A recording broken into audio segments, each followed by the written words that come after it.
Jā, mēs te pašā rīta agrumā jau ar Ievu runājām par to, ka mūsdienu stresa apstākļi pilsētvidē pēc evolūcijas antropologu domām pielīdzinām apstākļiem, kad alu laikmetā kaut kur parādījās nezvērs. Tajos brīžos viņiem, tiem cilvēkiem bija tādas nāves bailes. Mums visu laiku tie stresa apstākļi ik uz soļa uzglūna, mēs pat īstenībā dažreiz nezinām, kādu stresu pārvāra mūsu organisms, un reizēm, kas zina, varbūt arī sadzīvē tas tā izpaužās un konkrēti ietekmē arī braukšanas kultūru. Noturības kodolā Agnese Vasarmane sarunāsies ar certificētu klīnisko un veselības psiholoģi Laini Diržininku. Jā, Laini, labrīt. Visu pareizi izrunāju. Un tu, Laine, arī vadi braukšanas uzvedības korekcijas grupas nodarbības autovadītājiem.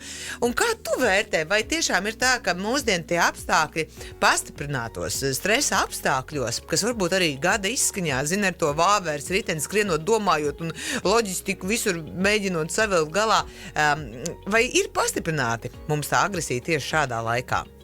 Es teiktu, ka pilnīgi noteikti, un ne tikai šādā laikā, bet vispār cauru gadu cilvēki tiešām pārkāp noteikumus, ceļu satiksmes noteikumus un brauc agresīvāk.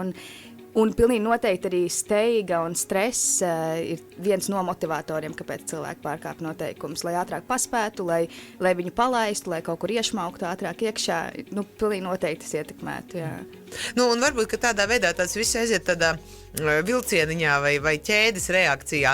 Mani kāds nokaitina pīpinot, kaut gan es biju absolūti mierīga, es uzstājos vienu agresīvu kreiso, tad, kad jau būtu jābrauc citam, un tad tas viss tā aiziet, un mēs visi viens otru sākam besīt.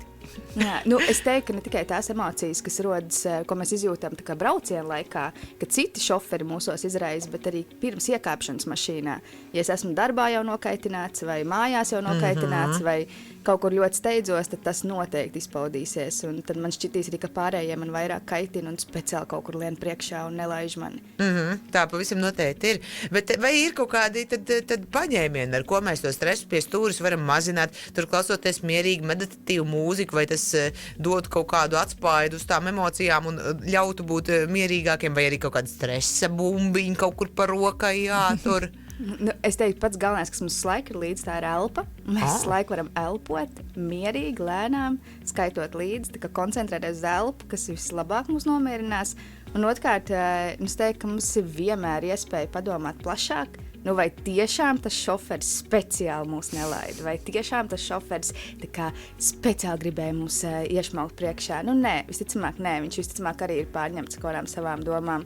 Un, tā kā tas būtu skatīties plašāk, elpot. Vai, bet to ir tik grūti izdarīt. Es zinu šo skatienu, tu brauc garām tam, kurš tikko izrīkojies, ir kā pilnīgs loks pie stūres, nebaidot šī vārda, un tu vēl paskaties, kas ir tas cilvēks, ja? Tur braucot garām, un tad man ir tā, es savu agresīvu mēģinu nonivilēt līdz nepīpināt, neko nedarīt, vienkārši paskatīties ar savu dusmīgo skatienu, pārmetošo skatienu. Tas ir tas, kā es to izdaru, un man ar to pietiek, un es varu braukt tālāk, jo reizēm tiešām ir kaut kādas tās situācijas, kurās, kaut kā tas ir jādabūj uz āru.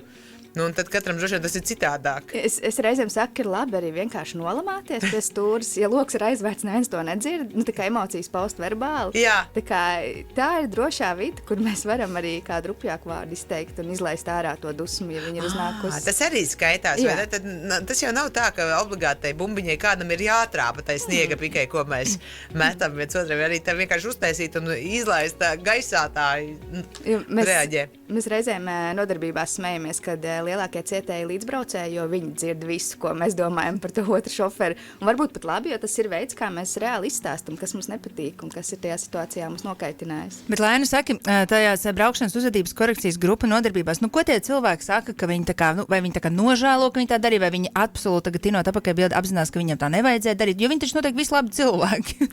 Es gribētu teikt, viņi tieši tādi paši kā mēs, katrs, jā.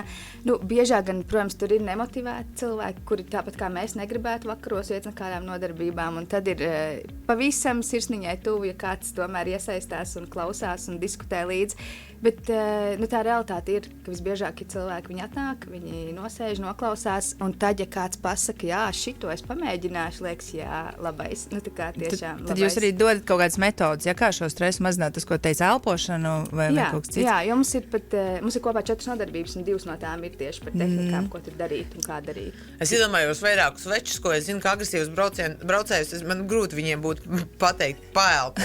Man liekas, ka viņiem tāds, kas? Viņiem jau katra izelpa ir tāda, ka vāk! Bet mums gads atsūtīja tikko tādu, viņam palīdzot pasmaidīt, ja kādu ieraug kādu tādu, kurš tā muļķīgāk uzvedās uz ceļa. Man palīdz pasmaidīt, ja padomāju, ka tas losis ir kāds mans čoms. Tad pāriet. Tu tā kā iedomājies, tas precīzi kā Gins to izdarīja. Tas varētu būt Ginčs vai Solvita. Un tad pārējot.